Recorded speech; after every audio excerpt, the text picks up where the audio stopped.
আজকে হলো সেই দিনটা যেই দিনটার জন্য আমার বান্ধবী এত বছর ওয়েট করে বসেছিল। সকাল সকাল একটুও লেট না করে আমি আর আমার বান্ধবী মিলে বেরিয়ে পড়লাম সুপর্ণার গায়ে হলুদের যাওয়ার জন্য। তো আজকে আমরা অনেক সেজেগুজে ছিলাম, আর এত সেজেগুজে থাকার কারণেই আমরা আর বাসে যেতে পারিনি, যার জন্য ক্যাব বুক করে নিয়েছিলাম। ক্যাব একদম বাড়ির সামনে এসেছিলো আর ওর বাড়ির সামনে নামিয়েছিল, যার জন্য একটুও প্রবলেম হয়নি। আর আজকে আমরা সব বান্ধবীরা মিলে বাসর রাত যাবো বলে ভেবেছিলাম, তার জন্য আর আমরা বাড়ি কেউ যাইনি।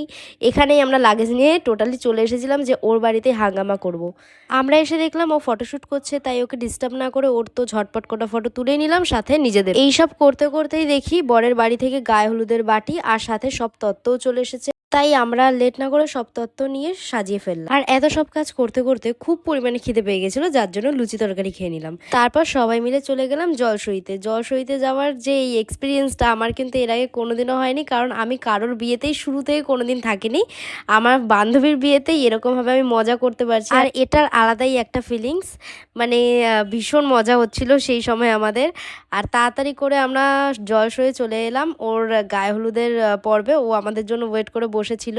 তারপরে দেখো কাদের সাথে দেখা হয়ে গেল। আমি যেখানেই যাই ওদের সাথে কিন্তু আমার দেখা হবেই হবে। সাথে ওর কিছু ফটো ভিডিও শ্যুটও হচ্ছিল, যার জন্য আমরা ওয়েট করে দাঁড়িয়েছিলাম যে ফটো ভিডিও শ্যুট করা হলেই এই গায়ে হলুদ পর্বটা। ওকে কিন্তু ভীষণ মিষ্টি লাগছিল দেখতে, তোমরা দেখো সবাই।